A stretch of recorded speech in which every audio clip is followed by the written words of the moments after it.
Okay, I think we can start. Let's start introducing you. So it's really a pleasure and honor to have you here and showing us your latest results. So Andrew, just to give everybody his introduction, is originally from US. Not sure exactly where from, but he did his BSc in bioengineering at the Arizona State University, the PhD in California, at I think in San Diego, right? At the University of California of San Diego, where he studied the role of adhesion proteins, particularly focal adhesion in mechanosensitivity stem cells and this role in stem cell differentiation. For the postdoc, he moves from a very nice and sunny place to the cold and rainy Germany, moved to Stuttgart at the Max Planck, where he worked in the group of Joachim Spatzer, where he developed synthetic microchannel to determine the role of cytoskeleton in ECM-dependent cancer migration and invasion. And we need to congratulate Andrew because he just recently received his offer for a tenure track. He will move to another very sunny and warm place in Singapore, where he's going to establish one of you gave your group a very interesting name, confinement mechanobiology, which is great in these times of pandemic. That was fascinated by the name. Okay, so it will move there in the next few months. Is that correct? Yes, yeah. Great. So I know Andrew because we actually never met in person, though we were meant to. Sure, yeah. But yeah, because the last visit in Germany, we were giving a talk at the Max Planck, but unfortunately the day that he was there, I could not because I was having some stomach troubles. So then we just scheduled a few meetings, online meetings to discuss about science, and it was always great fun to discuss with him about his work and my work. So it's really a pleasure to have you here. So I give you the audience. Awesome, thank you very much, Andre, and thank you for this opportunity to speak to this group. I've never actually been to Chile before, so this is kind of a nice substitute in the time of coronavirus. But as Andre mentioned, my talk today is called A Tight Squeeze, Cancer Cell Migration in Confining Microenvironments. And again, as he mentioned, we all have been feeling like we've been in confining microenvironments for a while. So I hope it'll help us all think in the context of cells, because that's what I'm looking at.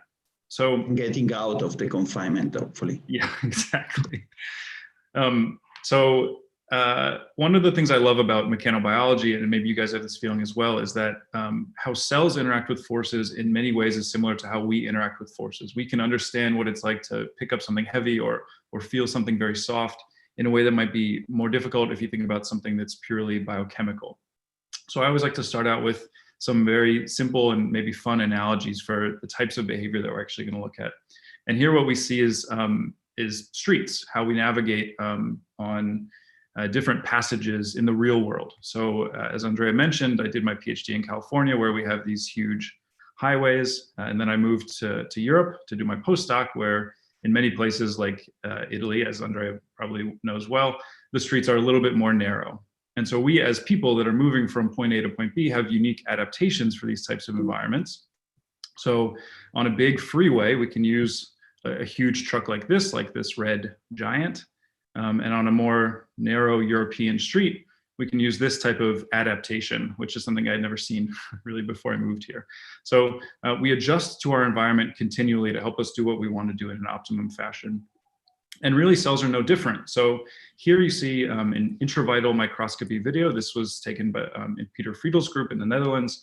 And we see cells, cancer cells, escaping from a tumor and moving through different types of microenvironments. So on the top, we see multiple cells streaming together. This is much more of like a wider highway, but down here we see individual cells moving through very tight spaces completely on their own. And this is what I'm kind of interested in studying cancer cells in this context. So where would cancer cells be exposed to these types of confinements? Well, during the process of metastasis, there are three distinct events that require cancer cells to squeeze into a tight space. in order to actually proceed with metastasis. So the first is when the cells escape from the tumor into the extracellular matrix surrounding the tumor. Following this, these single cells have to intravasate or sort of break into a circulatory system. And finally, to complete the process of metastasis, they must extravasate into a distant tissue where they seed these distant metastases. This is what makes cancer so deadly. And again, like I showed you in the video, the advance of intravital microscopy has really told us so much about the microenvironment during this process. So we can see individual single cells moving through dense extracellular matrix, in this case, muscle tissue, and we see the degree to which they're confined. So this is only on the order of 2 to 4 microns wide here. And we can actually, using newer technology, in this case, this is confocal laser endoscopy, allowing clinicians to actually image these spaces in the interstitium in living people. So this is a human sample from actually a living patient, where we can see these types of spaces and confirm that they're on this length scale. So my training is in bioengineering, and one of the central tenets of bioengineering, as I know it, is that you take an in vivo reality, an in vivo phenomena, and try to recapitulate this in the lab. So the tool that we use to do this in the Spatz group is photolithography. So using a two-step process, we can make microchannels first that mimic the dimensions of the spaces cells move through in the extracellular matrix. And then the second step gives us reservoirs so we can actually load the cells in. So this is kind of a diagram of the microchannels that you'll see for the rest of this talk. And just to briefly introduce you to all of it, all the channels that we'll use here that you'll see today are 150 microns long, so much longer than the width of a single cell. They're all capped at 11 microns high inside the channels themselves, but inside the reservoirs, it's about 200 microns high. So there's no compression of cells in the reservoirs. And we can change the width of these channels from 3 microns to 10 microns, really to anything that we want to look at. But these are the two main width scales that we look at. And finally, unless otherwise noted, all the channels that you're going to see are coated with collagen. This gives the cells actually something to grab onto on the glass and inside the PDMS walls. And one other thing I need to mention is that in this situation, we have no chemoattractant stimulus here. In some situations where people have used microchannels, they'll add like FBS or another chemoattractant to one side that encourages the cells to move through these channels. This isn't something that we really do because we want to see the cells moving and migrating independently of chemotaxis. We also make sure that there's no pressure gradients either. We do this by having an open system where the height of the media column above the center of the chip is the same as the height of the media column at the outer reservoir. So cells moving through these channels are doing so completely of their own volition. They're not being pushed either physically or via stimulants. So here we can kind of see an example of what these cells look like morphologically as they move through these different spaces.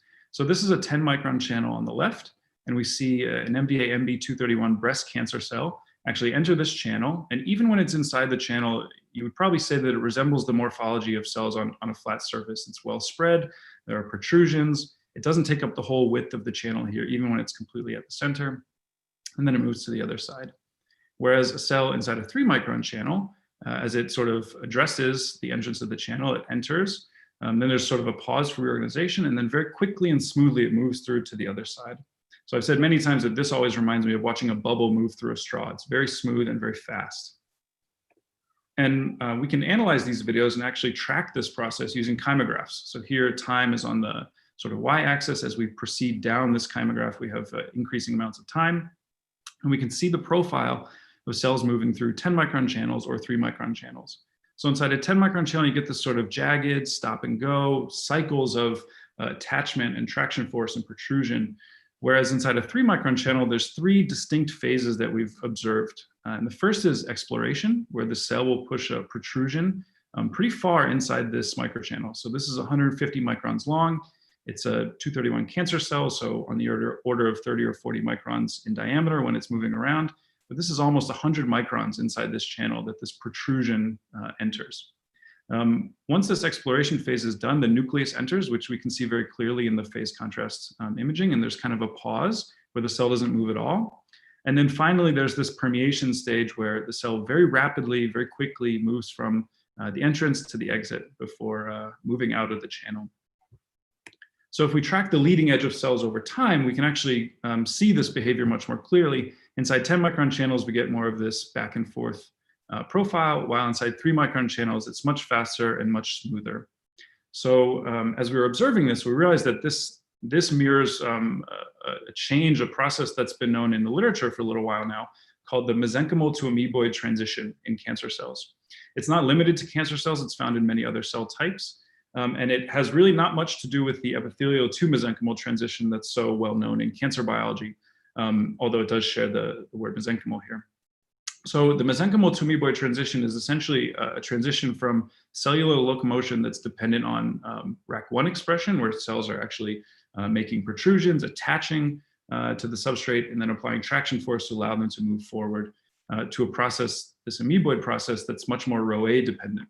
And it's reminiscent of amoebas themselves. So this is actually a movie of an amoeba moving on a surface where there's not so much traction force being applied, but rather you have protrusions at the leading edge of the cell that allow fluid to flow forward, which allows the cell itself to move forward as well. And in 2015, work from Matthew Piel's group was really groundbreaking in describing this process in human cells. So in this case, they made kind of a sandwich assay where they took a surface that cells couldn't actually bind to, plated the cells on top of the surface. They couldn't really spread or move very quickly at all. But then when they bring down the second layer of the sandwich, the cells are compressed very tightly. And in some cases, the cells, don't really do anything. They can't really react. They apoptose, they die. But in other cases, they start moving, and they start moving much faster than cells actually would otherwise. So this is actually mirroring what we saw inside 3 micron channels. Now, with our channel system, we have the ability to use confocal microscopy, even super resolution microscopy, live cell confocal microscopy.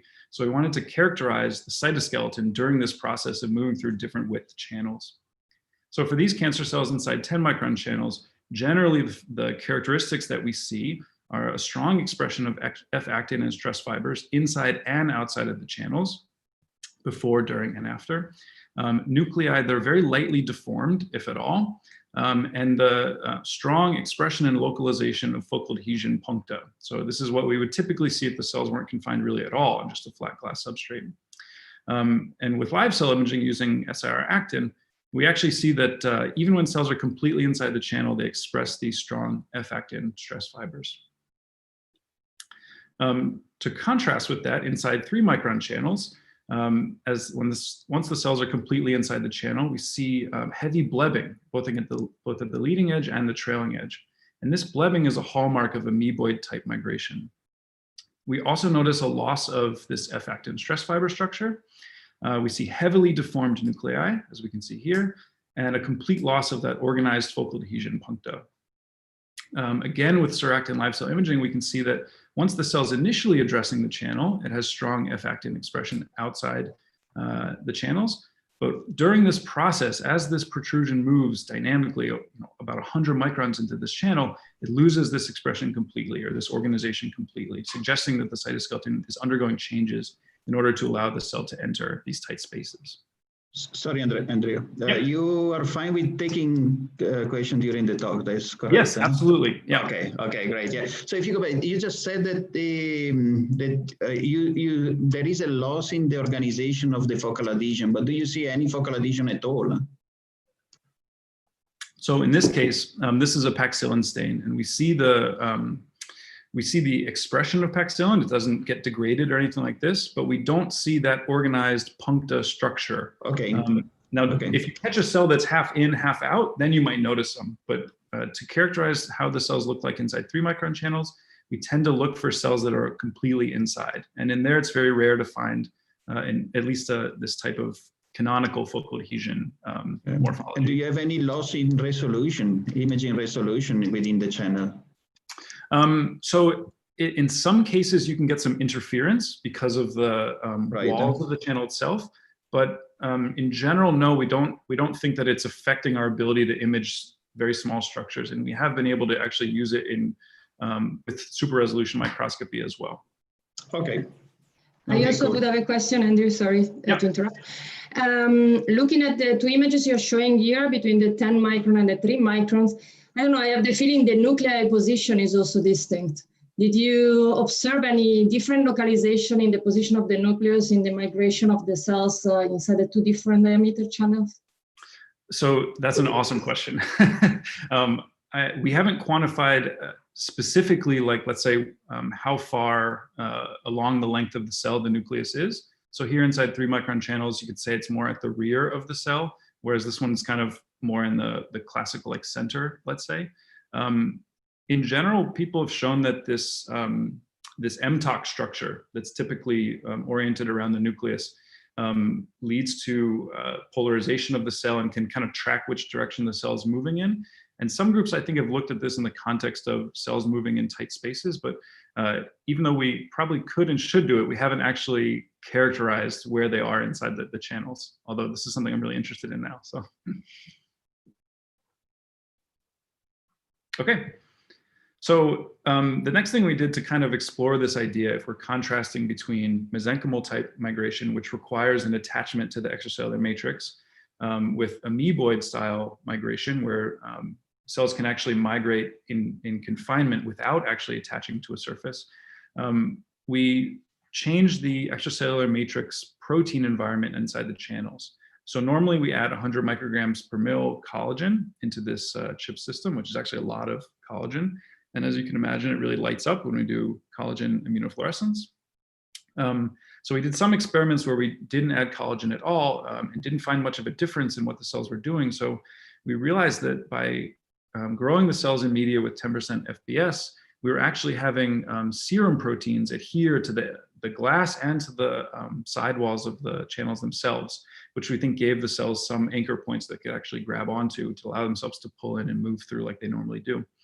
So we also conducted these experiments in serum-free conditions. So we have no collagen on the surface, there's no serum proteins in the media that the cells are growing in at all. In general, they really hate this environment. If you cultured these types of cancer cells on regular glass surfaces, you would see that they would just kind of round up and they would kind of move around, but not actually migrate very well. And so, sorry, again, yeah. because you spoke about glass. So I'm thinking in terms of rigidity. So I'm just wondering if you ever found a way to modify the rigidity of the channel itself. Yeah, this was one of my goals when I started my postdoc, was to try to build very soft channels. And we tried a lot of different strategies for actually building a soft microchannel environment, if not on 4 sides, then maybe on 3 sides, with the idea of then embedding beads into that material and then using it to calculate traction forces as cells move through the tight channels. So we haven't been able to do this. We tried a couple strategies using polyacrylamide. Other groups have had some success using collagen as a material, but no, we haven't been able to modulate the stiffness of the channel walls. Of course, the PDMS itself is also very stiff compared to what physiological values would be. Okay.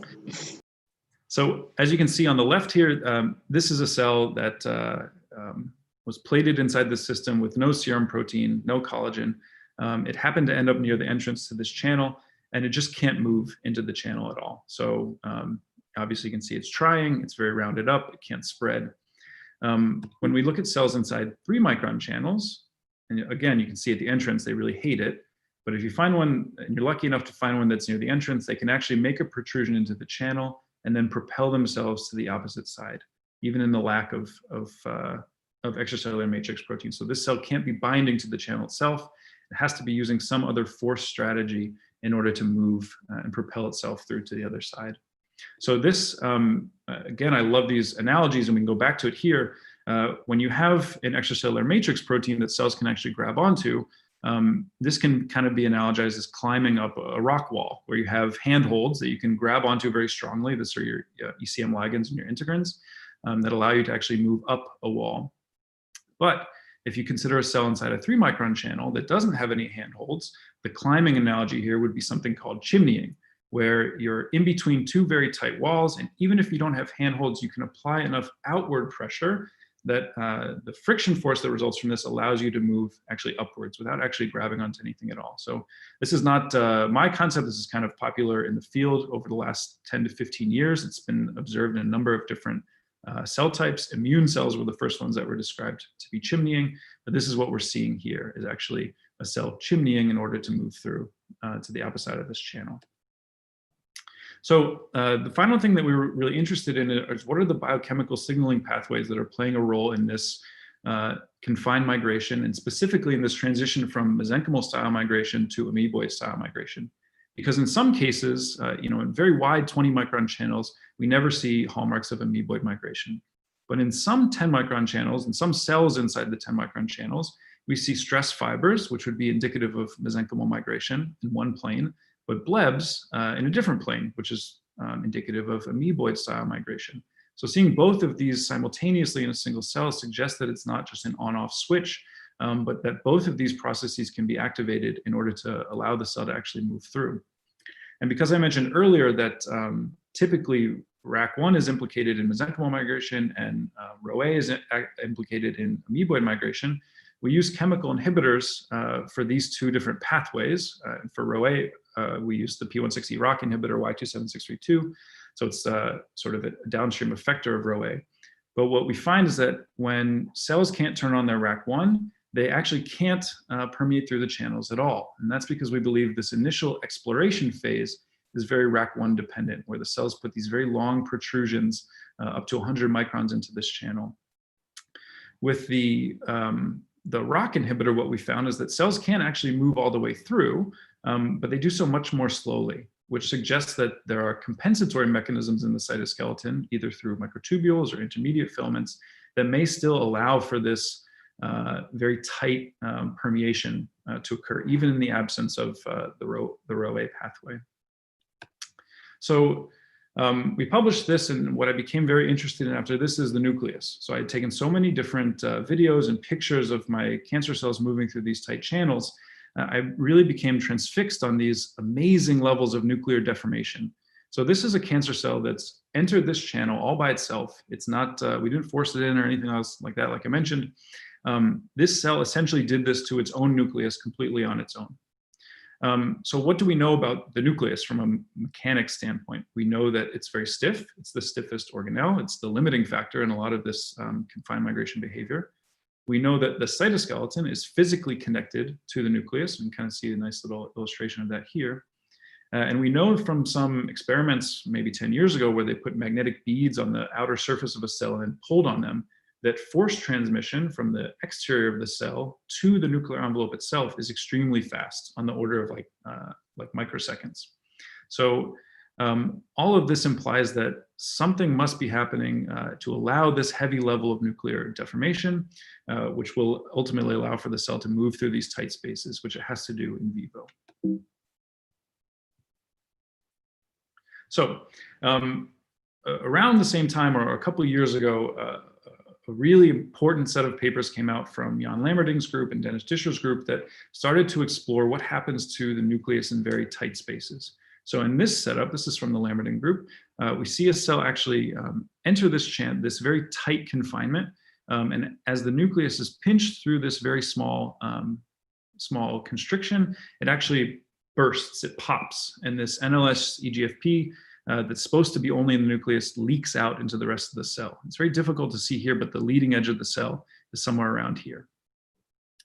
And during this process, not only does the contents of the nucleus burst out, but you can actually observe metrics for nuclear damage. In this case, the DNA damage repair protein 53BP1 is localized to regions of DNA double-strand breaks. And this occurs as the nucleus is compressed through this very tight constriction. And the nuclear envelope repair protein complex, CHMP4B, also is seen localizing to areas where the nucleus is under tight constriction. So if you remember before where I was talking about cancer cells metastasizing and moving through the ECM versus intravasating and extravasating, this is kind of a distinction I want to bring back. So the things I just showed you, I would consider what I like to call pinch point constrictions that would mirror or mimic this in vivo phenomena of intravasation, where a cell has to break through a very tight but very short confinement in order to move to the opposite side. So this very short passage has been shown to induce DNA damage. This is from Dennis Discher's group. And in many cases, because you're going from a circulatory environment to an extracellular matrix environment, oftentimes chemotaxis plays a big role in this process. But to contrast that with the system that we use, microchannel constrictions, what we're trying to mimic or mirror from the in vivo phenomena is migration through the extracellular matrix, which in some ways might be different. So we wanted to know if the DNA damage, this nuclear break, these nuclear breaking phenomena are different from what were observed inside pinch points. Because we've taken these videos where we have fluorescent DNA labeled in living cells, and we can see that cells just move through over and over and over these channels. It's the fact that they went through doesn't preclude them from going through again in the future. So very simply, we used a lot of confocal microscopy to better understand the morphology of the nucleus in confinements. So here we see a nucleus inside a 10 micron channel. This is a cross-sectional view looking through the channel itself. We see it's not too stressed. But inside a 3 micron channel, it kind of takes up the full height of the channel here, the 11 microns and the 3 microns in width. So first we can calculate the nuclear aspect ratio, which is basically just the ratio of how long it is to how wide it is. And for all the graphs that you see here, we're going to be comparing cells that are just growing freely before they've entered the channel with cells that are either inside, completely inside 10 micron or 3 micron channels, or those that have moved through the channels themselves and are back into an unconfined environment, but have gone through this mechanical journey. So the thing that really pops off the screen here is that the aspect ratio of nuclei inside 3 micron channels is much, much higher than they are inside 10 micron channels or cells that are just regular wild type cells moving around on glass, especially compared to the cells that have already moved through. So the nucleus, the nuclear shape itself recovers back to this aspect ratio. When we consider the cross-sectional area, so this is not a 3D metric, it's a 2D metric, it's just the spread area of the nucleus itself, we find that when cells are inside the 3 micron channels, but also after they've left, this persists after they've completely migrated, the cross-sectional area is significantly less. But when we look at the nuclear volume by taking confocal stacks and calculating nuclear volume, we don't really find a significant difference in overall nuclear volume, whether they're inside or outside the channels. So what this tells us, having the area data and the volume data, is that the mechanical memory these cells might show after passing through very, very narrow 3 micron constrictions is that the nuclei remains taller. So the volume is the same, the cross-sectional area is reduced, and therefore the height of these nuclei persists at a higher level than it was before they actually entered the channel. If we look at that DNA damage repair marker, we find that it's consistently expressed both before and after the permeation itself. These are 231 cancer cells, so they show a lot of 53BP1 localization, even in unconfined situations. But inside the channels and once the channels have exited, there's really no difference that we've observed. But we saw something interesting with CHMP4B. This is the protein complex that allows the nuclear envelope to adapt and repair itself after breaks. We noticed a lot of localization to the nucleus when the cells were just entering the channel. So when the nucleus is kind of half in, half out. But when the cell has completely entered this narrow 3 micron channel, this localization around the nucleus is lost, which implies that the cell is actively restructuring, reorganizing the nucleus itself to prepare it for this very tight journey. It's not just being kind of ripped through, which is causing very localized breakages that are seen in pinch points. Another thing that we're interested in, because of how we look at the nucleus in tight spaces, one of the biggest jobs the nucleus has is actually to divide and the role it plays in the cell cycle. So we had a very generous gift from Bojana Gligorievich at Temple. She shared her Fuki, some people call them Fuji, I like to call them Fuki, MDA MB231 cells that actually, it's a sensor that shows you at what point in the cell cycle the cells are. So when it's in G1, it's red. When it's in G2, it's green. And what we found is that G2 cells, these green cells, are much less efficient at permeating through very narrow 3 micron channels. So what do we know about G2? We know that this is when the DNA has been copied, the nuclei are bigger. Some groups have shown that they're actually under more tension in G2. Which means that actually the physical characteristics of the nuclei may be allowing different cells to actually move through these tight spaces as a function of the width. And one very interesting thing that we observed is that not only the characteristics of cells that move through, but once they're actually inside, we can observe them transitioning from G1 to G2. So here we see a cell entering a 3 micron channel.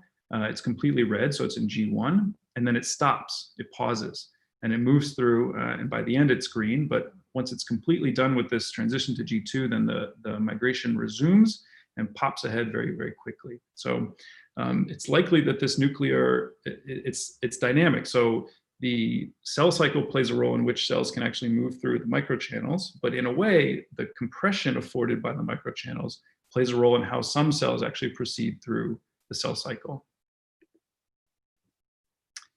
And then the very last thing I want to show you, this is work that's been ongoing in collaboration with a clinical group at the University of Ulm. They're very interested in PKDs, protein kinase D, and the effect that different isoforms have on different cancer models. So one of the issues in this field is always that it's difficult to find isoform-specific inhibitors. So there's PKD1, PKD2, PKD3, 3 different isoforms. You can't find a drug to just target PKD1 or just target PKD2 very nicely. So they built CRISPR-Cas9 cell lines where each of these isoforms is knocked out. And they asked us as kind of a mechanobiology lab to characterize these differences and see what we could learn about how these cancer cells, these pancreatic cancer cells, function from a mechanical standpoint. So right off the bat, when we just look at focal adhesions, we don't see too much difference in the organization of the cell, the cytoskeleton, how the focal adhesions are organized. But when we started to do some of these biophysical tests, we noticed a somewhat big difference, which is that PKD1 knockout cells are, number one, they're much softer. This is with optical trap, basically, experiment, a laser stretching experiment, where we can actually see when an optical force is applied, how cells deform and then recover once that force is released. So here we see PKD1 cells undergoing much more relative deformation in comparison to PANC1 cells or PKD2 knockout cells. We know PKD1 cells are much more motile. Here we see just from a regular mean squared displacement migration assay that they move much more than the wild type cells or the other 2 isoform knockouts.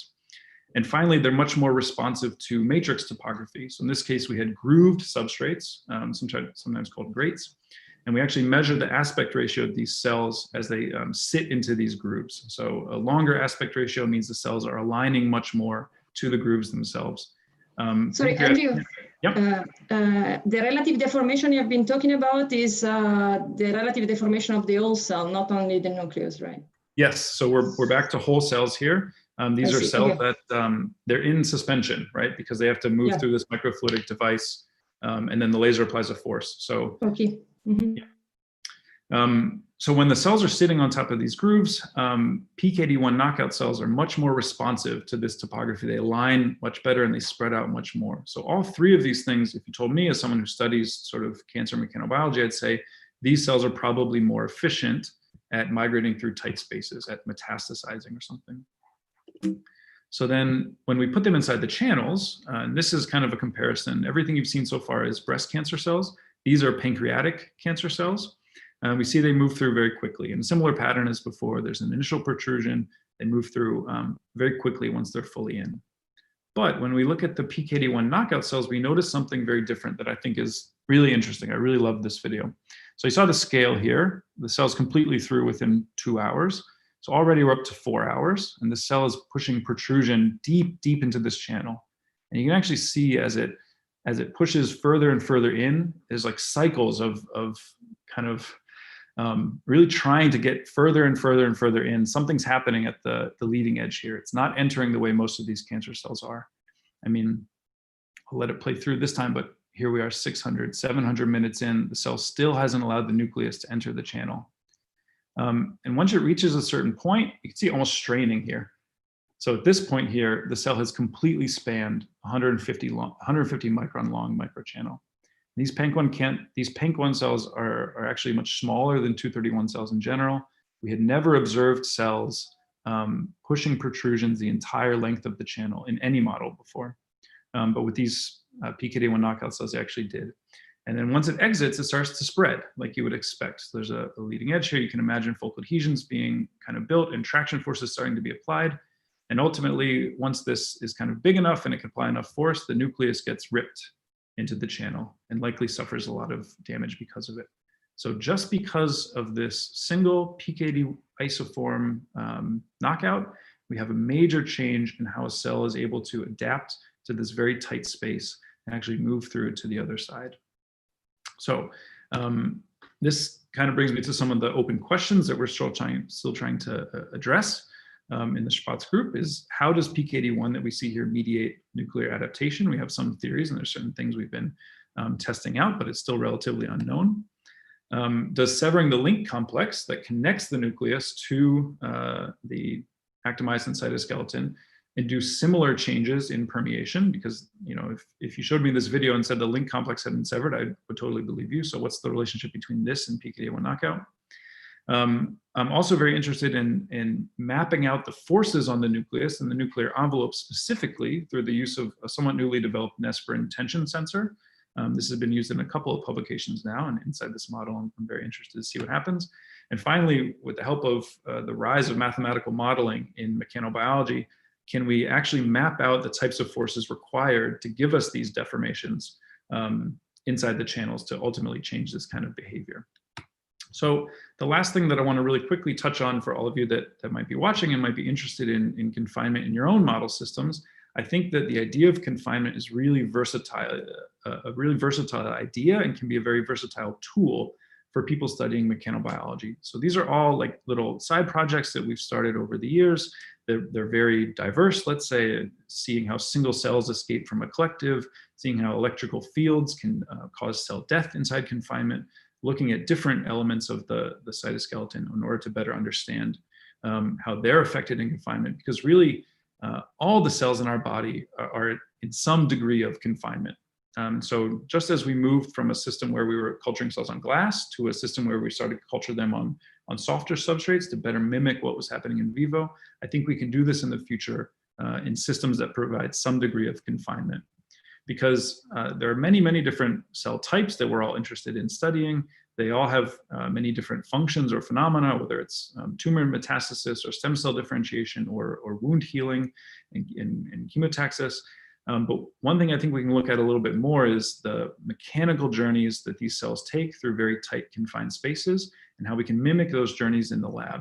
And this is something today I just really shared, changing one variable, which is the width of the channel itself. But we can change a lot of different things like the pattern and periodicity that those patterns occur, the nanoscale topography inside these microchannels. We can play around with the shear environment in the system by providing a flow on one side to better mimic maybe this intravasation process into the circulatory system. And we've done a lot of work on co-culturing different types of cells to see how that affects cancer cell migration, because the interplay between cancer cells and cancer-associated fibroblasts has been shown to be very important. So this is another model that we can actually study it in. But I think from this talk today, I've kind of gotten a new source of inspiration from the geography of Chile.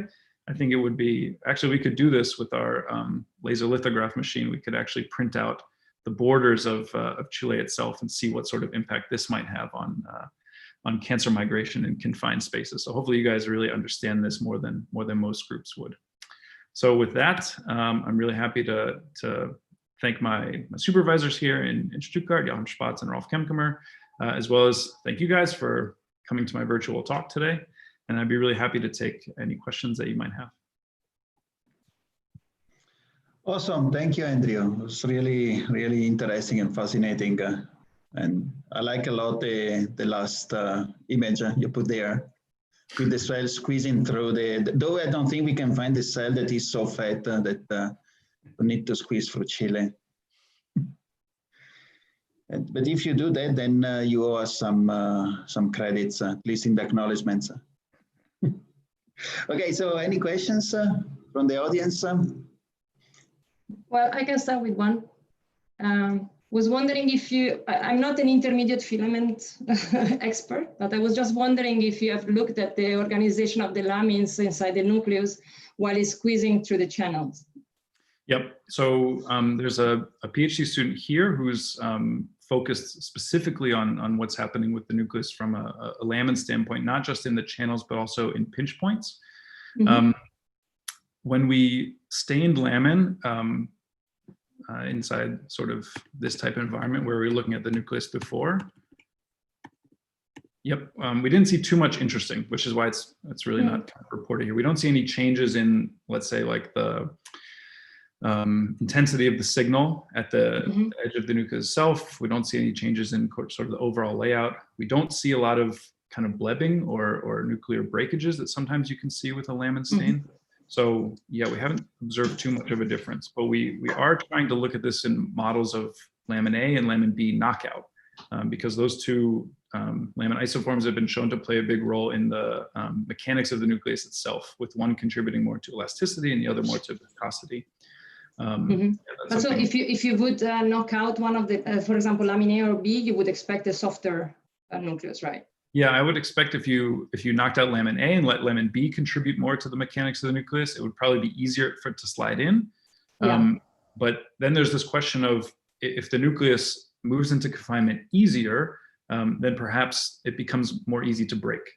The fact that it's difficult for it to sort of restructure means that the cell actively remodels the nucleus itself. It's something I didn't get into sort of too much, but in this system here, where you see actually the leading edge of the cell really move forward a lot, build strong focal adhesions, and then very rapidly and quickly rip the nucleus through this tight confinement. I think this is probably playing a big role in why the nucleus breaks. It doesn't have the time to adapt to this rapid change in compression. Whereas when you have a nucleus that moves through much more slowly and is given time to actively adapt to this level of confinement, then it's maybe protected more than it would be in the other scenario. So if we knocked out lamin B and lamin A, measuring that sort of response, nuclear damage, is something I think would be really cool. Yeah, absolutely. Okay, I would have also a couple of questions while our audience gets ready to ask their own. So the first one is, so if you go back one slide, there you see that even in these parameters for the nuclear area, you have, I don't know if it's this before that. This one? No, I don't know if it's before or after, but where you measure the nuclear area versus the nuclear volume. Here. So great. Yeah, so you can see that you have quite a large heterogeneity of population, even based on that simple parameter. So first, very probably naive and silly question is, does your system works as a filter function? So do you select cells for their ability to pass through? And so in that case, you're only observing those that have the ability to deform, but you're not capturing the entire population behavior. Yep. Yeah, this is a great question. I think, I wonder if it's easy for me to switch to a different. So one of the things when we started was to look at a number of different cancer cell lines. Can you see this still? Yep. Yeah, you can see the screen. Okay. So everything you saw today was in 231s, but we looked at a number of other breast cancer cells and colon cancer cells and pancreatic cancer cells and observed this phenomena in general. But in some cell lines like MCF7s and COLA 205s, we really didn't see any cells moving through 3-micron channels, but did see them moving through 10-micron channels. And when they moved through these 10-micron channels, some of them had that morphology that's more reminiscent of amoeboid migration. So I really do believe that when you look at different cell lines that might have on average different spread areas or different volumes, that you'll have different characteristic widths for inducing these behaviors. And then to get kind of back to your question, which is the heterogeneity of cells, even amongst cell lines. So there's a lot of reasons not to like working with cancer cell lines in favor of primary cancer cells. But one reason that we do like it is you get some level of consistency. But as you mentioned, the big heterogeneity you see, I don't know necessarily if we're selecting for smaller cells. We don't see, like when we compare the area of cells that have more deformable. That's, I could say that's possible. But the fact that that larger cells and smaller cells spread area-wise, both are observed in the entrance reservoir and the exit reservoir, means that even the largest cells that we look at, when you talk about 231s, they're generally capable of actually moving through the channels.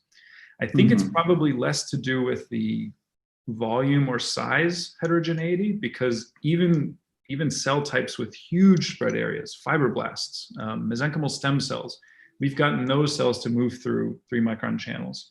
So I think it's something more inherent about the ability to apply traction forces, and as you mentioned, to actively deform, that plays a role in the cells moving through, and not so much an individual characteristic of a cell within a population.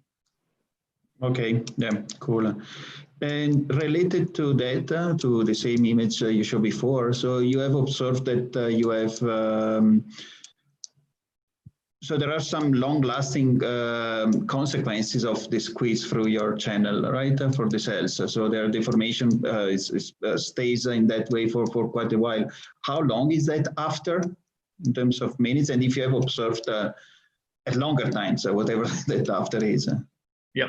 So in this particular experiment, what we're looking at is fixed cells after 48 hours of allowing the cancer cells to migrate through these channels. So we lose information on how long a cell that is in the exit reservoir has been in the reservoir compared to once it actually exited the channel. So we don't have that data for this experiment itself. We could certainly get it just by tracking cells that have exited in movies, but here, because we're using fixed cells, it's a little bit easier to analyze, as you can see, a very large number of cells. For other models, like stem cells, when we watch stem cells moving through the channels, we've watched them for up to 2 weeks after exiting the channels themselves. In that case, we're looking at things more like differentiation and not sort of DNA breakage or anything like that. But we find that in general, this pattern remains even 2 weeks later, with actually changes in gene expression later on. So it's something we can watch for a long time. Great. So any questions from the audience? I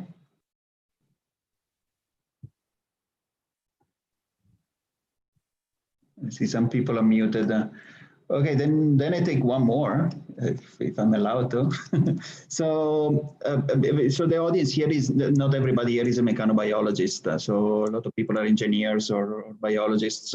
So I have a very general question, which is about the consequences of this, biological consequences of this passage through this microchannel. So did you look into, for instance, gene expression, protein profiling, changes after the passage? This is something that we're still in, let's say, the infancy of. Because I'm moving it more into a stem cell focus, obviously characterizing gene expression in cells that have undergone this journey becomes much more relevant, especially in the context of differentiation. We are trying to do RNA-seq now on cells that have actually moved through. And there are some engineering strategies that we think might work to actually do this. But what you're doing, the hurdle here is that you might have 100,000 cells in the center of the reservoir. And even if you wait 14 days, you might only have 1,000 on the opposite side. So you really have to find a way to get larger cell numbers to be able to understand this on a not sort of single cell basis.